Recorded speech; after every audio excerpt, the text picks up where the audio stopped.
When he says it, he means it, and you don't get to bend it and twist it to what you want. To reach the lost Israelites, the message has to go to everybody, and then the whomsoever will come. The ones who he draws will come. By the way, knowledge meaning what? Having a relationship with the truth. Oh, you learned, and you got tons of information, but have you come into a relationship with truth?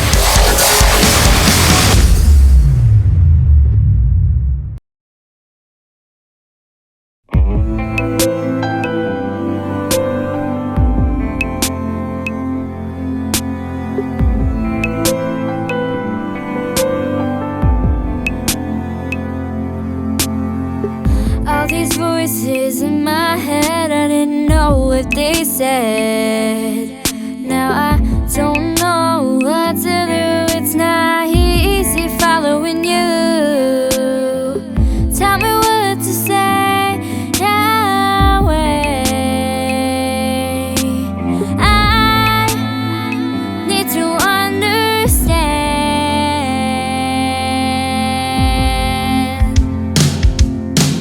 I'm just trying to walk this walk, but I'm at the edge of my rope, and all these people trying to talk the talk.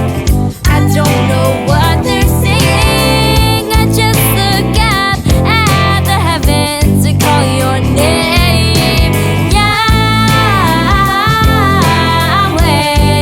Yahweh, Yahweh.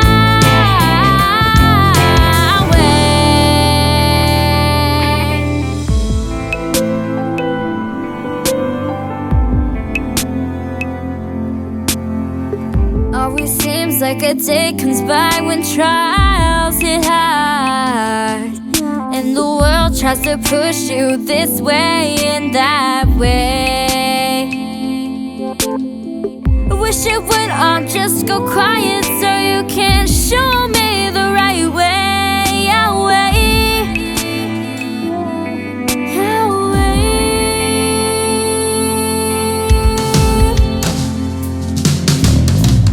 I'm just trying to walk this walk, but I'm at the edge of my rope, and all these people trying to talk the talk.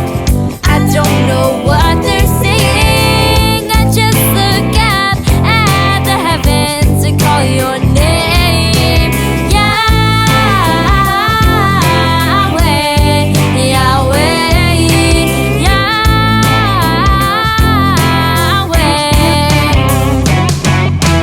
I'm just trying to walk this walk, Yahweh, and all these people trying to talk the talk. I'm just trying to walk this walk, but I'm at the edge of my rope, and all these people trying to talk the talk. I don't know what they're saying. I just look up at the heavens and call your name, Yahweh, Yahweh,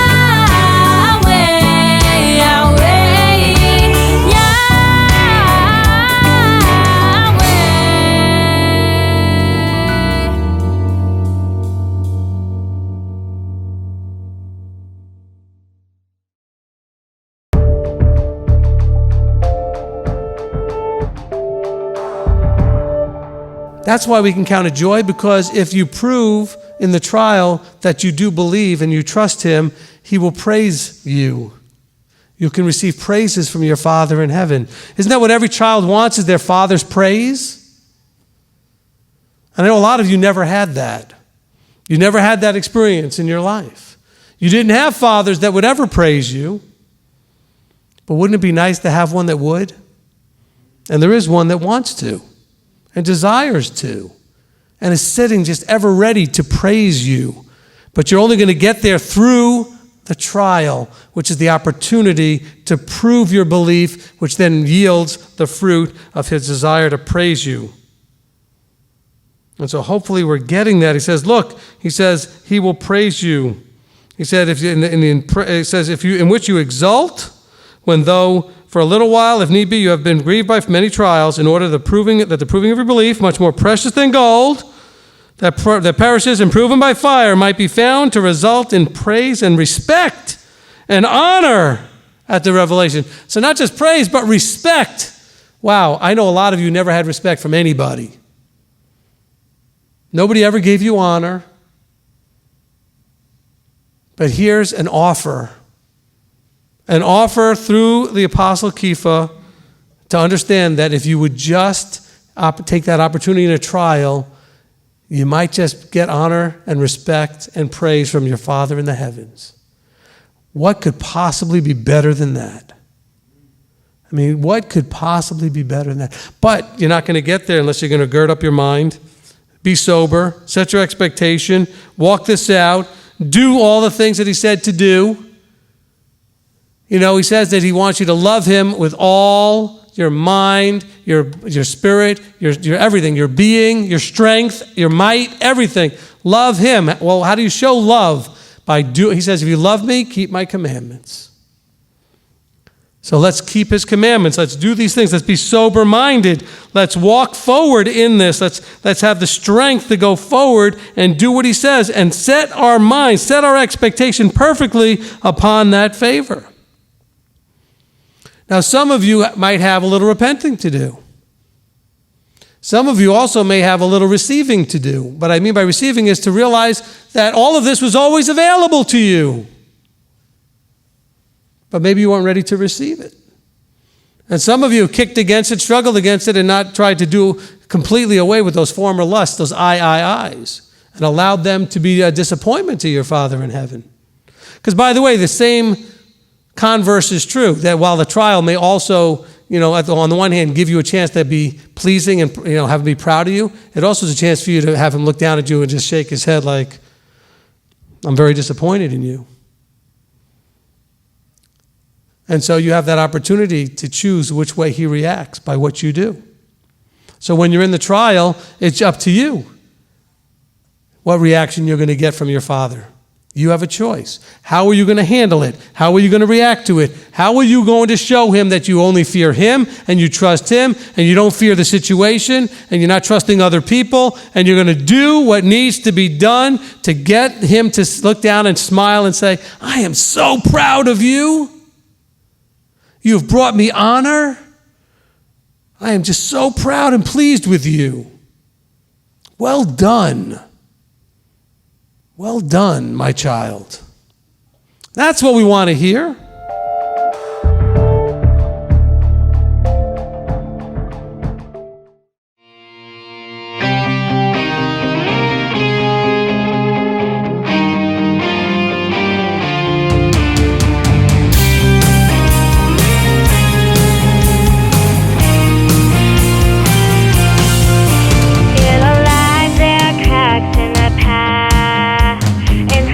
Times come around.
Oh. That is Talmud all the way. Straight scripture. Actually, no, but I was quoting his Talmud. Yeah, Brad, I need a new defense lawyer. Anybody else want to talk about that? Wait.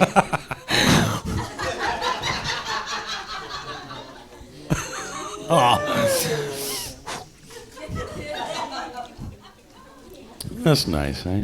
So, straight Talmud, I'm good with that. It was his. And he dropped his coin trying to make a wise guy move with his coin. That was good. I saw that. And he has his coin now. Yeah, well, at least he's not borrowing yours. Okay. Anytime you're ready, Marty, we're already warmed up. We're warming up the audience. I'm packing. Thank you, though. Oh, we've been on for a while? They've been catching all this?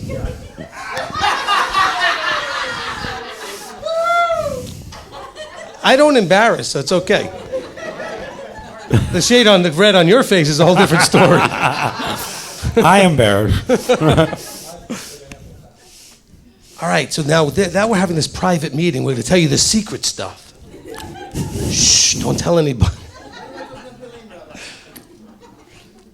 All right, so one of the things that we wanted to do, and where's the other house? Okay, he's got it. Okay, so one of the things we wanted to do is, Curtis and I discovered when we were in New Zealand together, and we did a little bit of a Q&A, that I don't know how useful, but it does end up being entertaining. But no, people really appreciated hearing the fact that we both come from the different sides of the river, and hopefully we're both in the river, but we come from different river banks. And so with that, we get very different perspectives on things, but it makes for a real good way of kind of dealing with and answering people's questions and stuff. So we had done this together in Otaki in New Zealand, and that's the thing people talk about the most. They really enjoyed the way Curtis and I, we call it the two sticks talking, like, the two sticks of Ezekiel 37. Okay, so before they come together, we actually start talking. So the two sticks are talking, Judah and Ephraim, to some degree. So if you have any questions about anything, more or less, you're welcome to ask. I definitely would like you to, while you have the opportunity, to ask Curtis especially, anything that I've ducked or avoided over the years so that,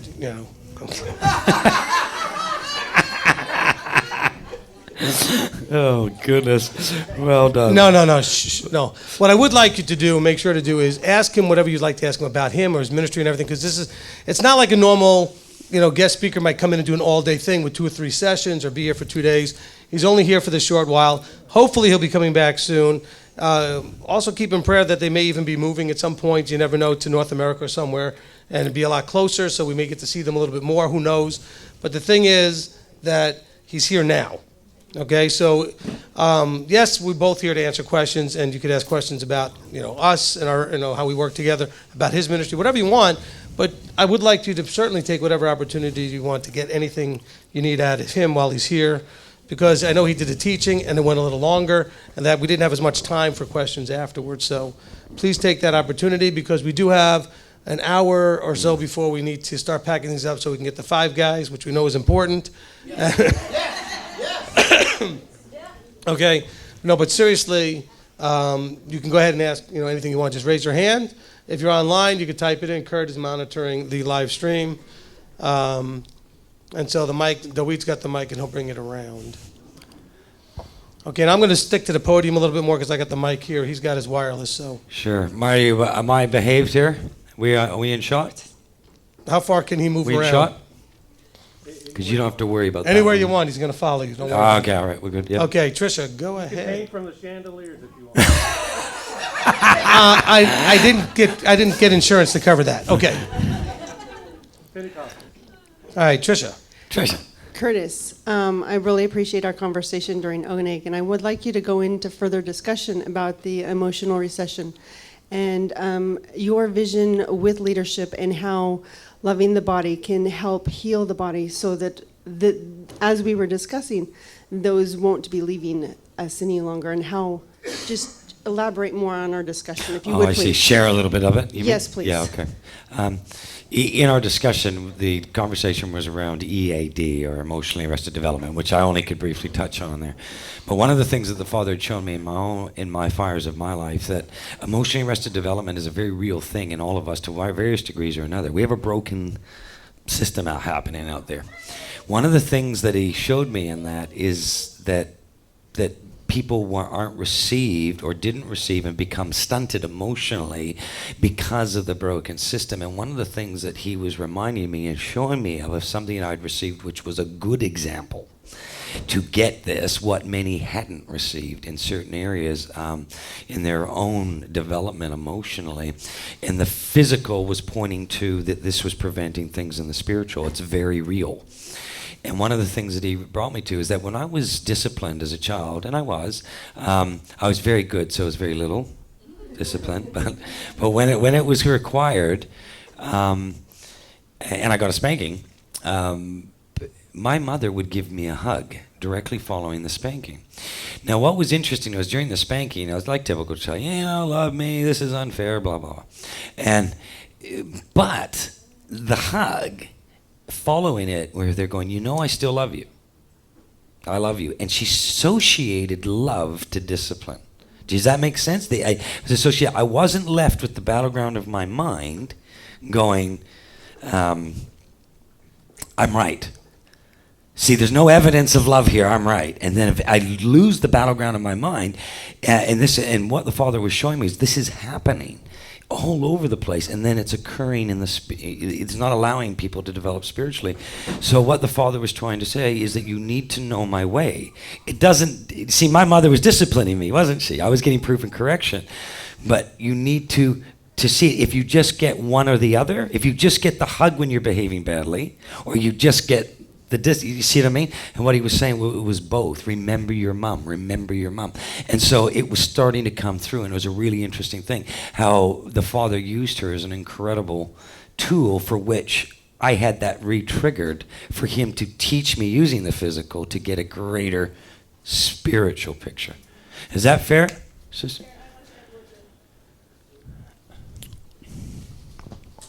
Does that make sense? Yeah. I really appreciate your testimony of that, but how, as the body, for those who don't have such a special bond with their parent to go back to in the mind, like for example, right, so now they're without. Yes, how are we going to help those? Because there are a lot of us that don't have. So how can leadership fit that role? Thank you. Right. That's exactly nice. Okay, so I speak Trisha, so right. He's an interpreter, right? It's tongues, right? No. No, it's just 4 years of experience. Okay, so no miracles going on here. No. All right. Yeah, absolutely. Like the reason for it was that there's an environment that's necessary because not everyone had that anchor point, right? So the idea was with equipping me as a leader to go, look, do it my way, to investigate so I would be finding his way. And so as leadership and having to relearn this, it was literally about becoming equipped to learn what did Yeshua pattern. What did it actually look like? And so this was a whole journey of drilling down. And I discovered that through the parables, the repetition, and the questions, that you were actually seeing a pattern as recorded of this loving, corrective, edifying environment.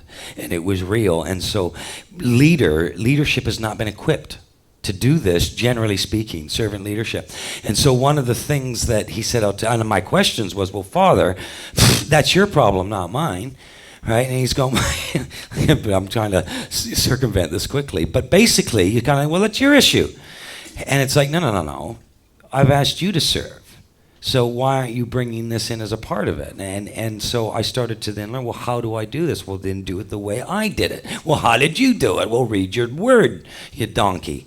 And so you start going through this journey, and then basically say, I need you to live this. And it was only mid last year that the Father, I really sensed in my spirit, was actually releasing me to go, classroom's over. start to share this with others. But I'm telling you, that was a 7-year classroom. Okay, so now let me answer your question. Okay. No, that was great. I'm just teasing him. But I also understand what Trisha's looking for. Okay, so what we have to understand is that everything that we're doing down here, meaning like on planet Earth, like in the flesh, in the human experience, is all relating back to preparing for and practicing for the actual real experience coming.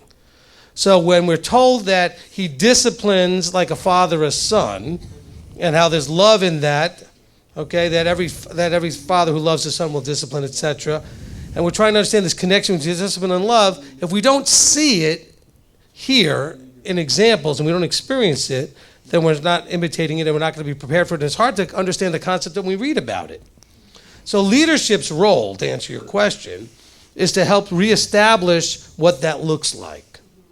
Okay, because a lot of you do not have parents that understood this.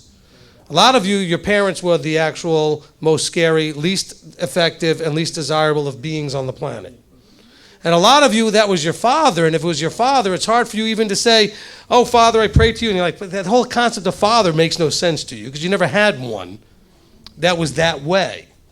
And so leadership can start to bring two things. One, an example in themselves in trying to be able to bring structured discipline with love, with encouragement and love. And, where, look what happened with Cain. The very first time you see this happening, I know what you see happening in the garden, but right here you see Cain. He says to Cain, hey, what you did wasn't right. However, if you do it the right way, won't it also be pleasing? Won't you be, patted on the back and said, good boy?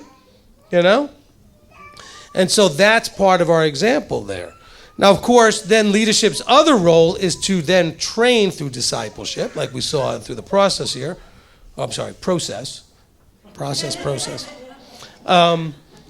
That will then raise up men to do these things, okay? And so that then brings us what you're talking about, okay? So leadership's role is to do and then to teach others to do that which Scripture was expecting that men would be doing and parents would be doing, leadership would be doing all along, in giving the example of what he's doing looks like. Yeah. So you can experience in the physical what he's talking about. Does that answer your question? And this is where Paul said, imitate, right? Me as I imitate Messiah. This is what Yeshua is saying. We do. So when we do this, it has to become example first within the house, because his judgment starts within the house first and foremost. So it's here first. Then it becomes the light. Then it becomes the example. But if we are coming from an emotionally broken system, we're packing all this baggage right into it. And so what is the safe environment to work through this where people are allowed to be vulnerable without, being becoming distrustful or being burned and wanted? Because let's be honest, if I was to share some of my testimony, which I won't right now, but as I was saying earlier today, I shouldn't have a faith right now based on the examples I was given. Does that make sense? And so I think there's a lot out there that the Father was trying to say, to do it my way so that we could raise up people once again to be able to serve. But you can't avoid the EAD. You can't avoid the tilling of the ground and the vomit. And if you attempt to, you're going to create a whitewash system in order to try and get an end result. And don't try and go through in pregnancy, we want the child, right? And we're happy doing the sex. What we're not happy with is the 9 months of labor and the pregnancy and the vomiting and everything else and the nausea and the Father's showing us with the physical shadow picture the real thing. And what he was showing me was we're essentially trying to manufacture something that's skipping the very process that makes it healthy. Does that make sense? Yeah. And also just so you understand, to kind of put this together here is that arrested development means that the development had only reached a certain point or didn't go where it needed to go. Why? Because of the design of the system is that, and this is where the failure is, the design of the system is that you need to have mentoring and guidance. In other words, discipling of some sort. And the discipling or the mentoring and guidance has either been zero or bad. Okay? Which is why people in general are not excited about structure, leadership, and guidance and mentoring, because most of what they experience has been awful. Okay? Or just has not even been there. And so leadership's role is to help to try to bring this back in. How do we do that? First, leadership has to get there themselves, and then leadership has to then teach it to others. Okay? You can. No. Wait for the mic, though. Okay? Now, while the mic's going over there, how many of you in your own lives, and be honest, or in lives you've watched, have ever witnessed anyone on their own manifest any significant growth in their character? I'm not saying overcoming an addiction or a particular bad habit. I'm saying as a person, really change as a person without any outside guidance or mentoring. You don't see it because we can't manufacture that ourselves, and he's not going to do it by fiat because the system he has wants us to work together in a structure of guidance. Okay? Otherwise, why would you ever seek his guidance on anything? That's right. Okay, so the structure is built that way. So you don't see people manifesting any meaningful growth without any outside help. Okay? That's why we go to counsel. Whether it's professional counselors, ministry counselors, whatever. Or we talk to our friends. We're always looking for some sort of outside help because we realize you can't get there by yourself. Right. Problem is, it's usually the blind leading the blind. Okay? We talked about this in the finance class. If you're broke, who do you normally talk to? Your other broke friends about how to not be broke. That doesn't work. Well, if you're an EAD and you have a similar brokenness in your arrested development emotionally, and you talk to another emotional disaster, where are you going to end up with? No help there either. In that space. I'm just saying, in that space. So what are you doing? You got a lot of pity party stuff and you're commiserating, and oh boy, you're bonding because you got the same emotional stuff. But that's all it's doing is magnifying the problem for each of you instead of de-escalating it. You're drowning each other. Right. Okay? Yeah. Go ahead. What was your other question? Okay. As people are bonding to their leadership, and there is they're starting a trust, but we all know that we're all infallible humans, and leadership. We're fallible, not infallible. Yes. Thank you. We're going to make mistakes, and you're going to cross a boundary that is going to hit a core, and if that trust is broken. And that person goes spinning in their emotional and they can't trust you anymore, they can't cross. What is the leadership's responsibility in helping bring that person back? If they start to pull away from the fellowship or you notice there was a trust but now there's a distrust, what is your responsibility to help those to bring them back? Or is there? All right, well, first of all, you got to understand and we got to realize that the relationship is not what you think it is in your head. In other words, if you think you have a relationship with somebody, it doesn't mean you do. If they think they have a relationship with you, it doesn't mean they do. And it also depends on what that relationship really looks like and what level of relationship there is. If there is a mentoring, discipleship. Now, got to understand, Curtis didn't get a chance to get into this, okay? But discipleship is not student-teacher like we think of like in a classroom. So you guys are not on that level being discipled by me or him or anybody when they're just teaching in front of a mic. Discipleship is a much more deep, intimate relationship of trust. Yep. Okay, I don't mean intimate in the wrong. I mean intimate meaning there's a closeness, and that way, when there's a closeness and a trust that's built through a development of that closeness over time and through experience and through all the other things that go on in discipling, guess what? If something starts to go south, which you and I have had, then you can come and go, I don't know if I understood that, or this went wrong, or this went that way, and you came to me. But see, if we weren't close, you might have just run away. Okay? But it's the relationship that creates the next move. See, but the thing is, most people do not ever go into that level of relationship. So you've come to me now, and we've had almost like a father-daughter relationship. And with that relationship, you've had your moments, and we've had moments where you didn't always understand what I was trying to get you to do or why or this, and so the fruit wasn't really bearing out or whatever it was. I'm just giving kind of random examples. But yet over time, it either bore out or we made adjustments, but because of the relationship, you didn't run from it, you came forward because you knew the most important things. It was safe, and it was where Yahweh put you. It wasn't something that randomly happened to you. It wasn't something that someone sold you on. It was something you vetted, tested, tasted of, chose. It was a much more surface relationship. It was not like if you looked at the circles that he put up there with the tree. It was an outer circle, maybe even second circle at the best. It was not in the white circles in the middle. Okay? But if you're in those white circles in the middle where you've developed that level of knowing the person, knowing their heart. So you know how I feel about you. That's different than maybe how other men have felt about you or made you feel or how they've treated you, parents, leadership, whatever. And so that's what makes the difference. The people who really don't know that are the people that will run away. The people that don't know how to take what I say will run away. Why? Because they don't know me well enough. I'll also add to that you can also believe you're in that space, and you're not. Yeah. And in fact, one of the things that often where this can become the real shock is, and this is where the counterfeit often that I would see in Christianity with life groups and home groups, cell groups and all that, is that these people are meeting socially or they're gathering or they're doing, and there's an aspect of reality there. But the counterfeit comes in is where they're not actually really allowing the process to go dig. It's become a social thing, or a social media thing or whatnot. And so, hey, we're all touching base here, but you ain't going anywhere. Remember I was saying 1,000 miles wide, inch deep? And so the counterfeits are going to all do that. What we want to get into is something that's really going to challenge this. You don't get away with just a little social media thing or this or whatever else it is, or let's go and do a program being administered from mamaship.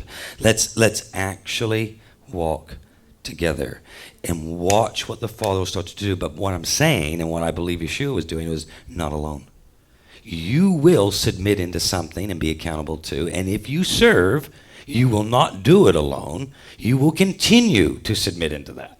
And this is vast different from 500 spokes coming off a mothership all doing nothing that's not really digging below or allowing the opportunity to even get in to the intimacy that allows people to go through that issues. Does that make sense? Yeah. And so this is why the pattern was it was smaller, but it had the potential to conquer the Roman Empire because you couldn't stop it. Right. Okay. So let me, and I really appreciate the question because it kind of helps us give examples with this. Okay. Let me take two things. So first, when we're looking at the idea of this relationship. Okay, this is, by the way, why dating is a bad idea. Okay, because the ultimate relationship is husband and wife. As through the example, the achadness is the example of the oneness coming together. So when you're dating, what happens? Well, you don't like something, you could always get out of the relationship, or there's no need to submit, and you could always make sure if I'm not getting my way, it's the highway. You're practicing all the wrong things. Okay? You're practicing and getting real comfortable with a mindset that will destroy the potential for your marriage. Because in a dating relationship, there's no commitment level except a very light one. And so therefore, exiting is easy. Same thing on the outer rings when he was drawing the tree example. It's easy. The people who are watching a live stream, they've got the easiest way to leave. I wouldn't even know it. The people that come here locally, it's more together, because I know you, you know me, but maybe I don't know you that well. See? So we have offered in the past, and still offer, an ability as leadership to cover and uncover. Tricia doesn't have someone to cover. And so years ago, we came to an agreement to provide that covering. And so we came to a mutual agreement on what the relationship would look like. Not what it would actually look like once it was experienced, but what we agreed of the terms of the relationship, right? To provide basically what a husband or a father would provide since she didn't have either of those to go to. Okay? And so then that required, though, the same thing that would be required of a daughter and a father or a husband and a wife. The ability to come for counsel, but also to submit, not argue, and to take advice and counsel. Which, by the way, if you ask her, she'll tell you, I never told her necessarily what to do. I gave her guidance and guidelines as to how to make the decisions. Okay? But that being the case, it's an agreed upon relationship. Look, Abba gives you the choice. I lay before you life and death. What did he tell Moses? Ask them if they are willing to agree. So you have a choice. But if they agree, this is what they're agreeing to obey, submit, and do everything I say, and I agree to take care of every possible thing they ever need. Okay? It's a really good deal. I mean, as deals go, it sounds like probably the best one ever existed. Okay, it's a really good deal. But I'm just saying is that when we look at the surface level that most people have in their relationships with their leadership, in their ministry, whatever, part of it's the ministry pushes everybody away, doesn't want to have any relationship. Some of you may feel that about me because you haven't drilled down hard enough to make the relationship. Because quite frankly, I don't need to waste my time, please don't be offended, with people that just think that it'd be really cool to be friends with the rabbi. Okay? So it's not that I purposely avoid you or anything. It's just by design not easy to get access to me unless you push at it a little bit. But those who push at it and make the effort, they find they get all the attention. Do you ever have trouble getting my attention? Okay? Neither does anybody else who needs it or tries to get in touch with me have any trouble getting it. I just don't go around offering it and giving it. I don't have the time to just spread it around and throw it everywhere. Okay? There's too many of you and only one of me. But you can choose the level of your relationship. So the people generally who walk out, is it my responsibility to go and chase them down? No. I enjoy a system or a process now in New Zealand where there can be issues that I used to receive that call at one time.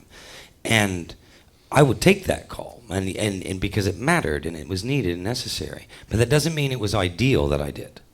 It just meant it was the only option at that point. Once that option started to change, now I very rarely would get that same type of call because that call's made it to somebody else long before it ever got to me. It never needed to get to me, didn't need to be known. But the person who the call was going to, they knew that if this needs to get escalated to me, they get it to me. But most times, they don't need to do that. But if somebody is able to be a bigger and bigger and bigger blessing to the body, if it continues to take discipleship matters seriously, which... Okay, so let's take this into discipleship. So you saw the model with the different stables, right? And how they were kind of tiering out. Okay, when we had it up on the screen. Okay, so you had that model. Think of that the same as Moses with the heads of thousands, then the heads of hundreds. And so Deuteronomy 17 only came into play after everybody else in that chain had already said, I don't have an answer for you. Okay? But it could have and should have been handled at those other levels, and now often does in his case because he has people that have been trained to do these things. We at this point don't have that implemented as much because guess what? He's been doing that for over 7 years or 8 years. We're just now embracing the idea that we need to set up a structure for discipleship. We've talked about it a lot. Okay? And that's something that Curtis and I have talked a lot about. That's one of the reasons why I said I want you to come, partially because I really want to talk about how we can integrate what they're doing with what we're doing. The other part of it was so that he could share with you, because he's I would call him the expert on that I've been interacting with, about discipleship and how that can look and how it can be set up as a structure. Because in MTOI, like any other group, there's way too much noise. Now, there are going to be people like you that don't really have somebody individually to go to, but you know what he has going on also? He's got ladies now that go to their husbands before they go to him. Because the husbands are now being discipled on how to deal with their role right. And so they'll come to him now and he'll say, no, did you talk to your husband? Okay? There are people now that are getting their roles right, and so that noise is being handled where it would have and should have been handled. Okay? So now not everybody has that though. Like you're single, you're unmarried, you don't have a father, so you wouldn't have that natural place to go. But let's say that there was an elder you could go to and we have people that could do that, and then that would not have to come to me directly first. There are things like that can develop, but what does it need? The thing that I was going to bring up before that I didn't get to say because it slipped, but I remembered it when you were talking, which is this. The main point, what do you think the main point is of the discipleship as he's been describing it? Maturity, right? With maturity comes less noise. Do you think that it's possible to keep all the commandments in an immature way? Pretty much. You don't need a lot of maturity to keep Sabbath, eat right, not kill somebody. Well, that might take some maturity. A little self-discipline anyway. Okay? All right, but the point being, I think what he's looking for, and we talk about this a lot, I think Marty may help him put a little video together, a little promo video, and part of it was, are we becoming the type of person Yah wants to live with forever? Okay, and a lot of that has to do with being mature.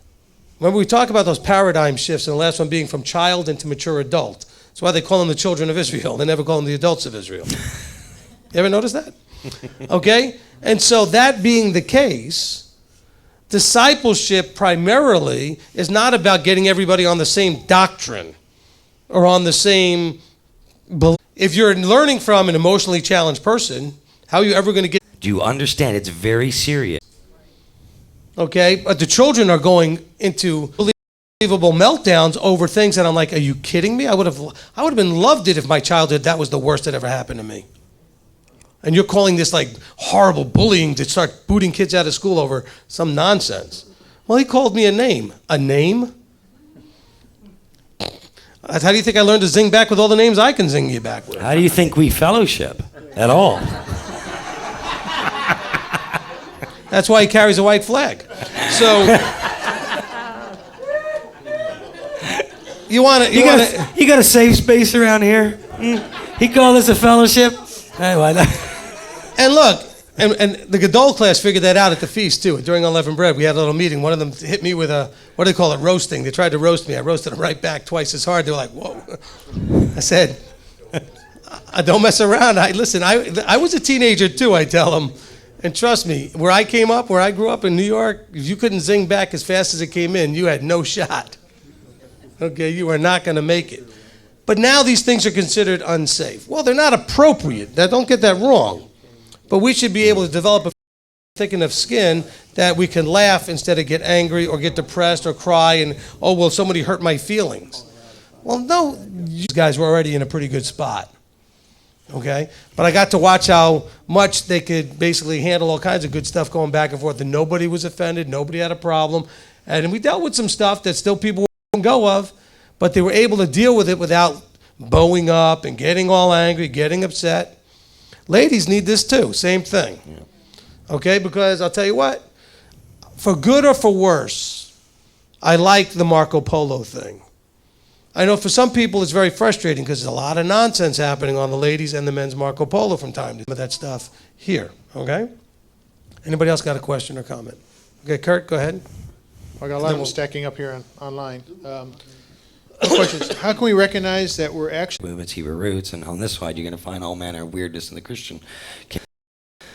So just by virtue of that, you've had a journey somewhere to date, you know. Tombing, which is most of the religious world on both sides of this river, they will look at it and go, whoa, whoa, whoa.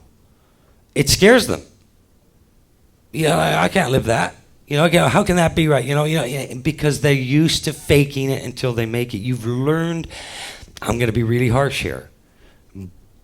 We've learned to be disingenuous. We're actually taught to be. Yeshua hated it. He called it whitewash tombing. It is killing us. And we will not become the light we are to be until we actually start allowing the tilling of the soil. There are some men in this room and women in this room that have started to do that. They're actually here that have come here. And the fruit is unbelievable. Who's doing it? I'm not. They're not. All we're trying to do is walk in the Father's ways. So the responsibility is more on that. So I would say to that person that start doing what the Father asked, start walking, and you'll start to actually see these things exposed, but you're going to have to be honest with it. It took a real sledgehammer in my life to actually admit that I wasn't hearing or seeing what I needed to see because there's too much pride, too much knowledge or supposed knowledge. All right. So I don't know where that person's coming from, what they're asking, their position, but I know one thing. You get on your hands and knees and ask that one. That's a prayer the Father's going to answer. All right, so now in complete disagreement with everything he just said. No, I'm not. I'm not in complete disagreement. But I want to hit a piece that I think is missing in what you said, which is there's an assumption that the person can actually ask the question like, well, start walking in the ways. Well, see, here's the problem, and I've talked about this the other night. I'm going to start saying a lot more. You, on your own, are not qualified to figure that all out. You're supposed to have help. And so when you want to know which side of the riverbank you're on, you need to find somebody in the river to help you understand. Yeah. Because you will think you're in the river at some point. Now, if you were completely outside the river, you were sitting in a synagogue or you were sitting in a mainstream church, you were sitting somewhere, well, then you know you weren't in the river. But then you'll go up to a point now you think you're in, and you have no idea how much Christianese you still got going on, or Judaism, or whatever ism it is. I mean, I have to tell people on a regular basis, you're still struggling against blah, blah, blah, whatever their background was. And they'll look at me like, no, I'm not. I say, well, you can't see it. Okay? You need someone who you can trust, who you can be accountable with, who can see it. By the way, you know how you find one of those real fast? Get married. Why you laugh? That is what your spouse will do. They will see all that stuff you don't want anybody to see and wish nobody would bring it up. And they'll bring it up. And not necessarily the way you want them to either, and you end up having a fight. Then you need to call me. What's going on here? You think you've got it all together at some point, and you've arrived. And so you think you're in the water. And so you can give the prayer that Curtis says, and you should, but realize you think you're in the river, but you're still doctrinally and positionally all where you came from. So you're a Messacostal or a Messabaptist or some other mess. Yep. But you think you're in the river. No, you probably skirted the riverbank and got your toes wet and stuff, and you're starting to head in the right direction of the water. But there's still so much more. And to see those things, and I listen, most of the times when I'm banging heads with somebody, it's not for me to tell the maturity problem. That takes, now you may get to that place, hopefully you'll get to that place, where you're mature enough to say, Abba, show me, and he'll show you. Now he'll show you even when you're not ready, you'll just not receive it. And this is a fair point. For me to make that prayer,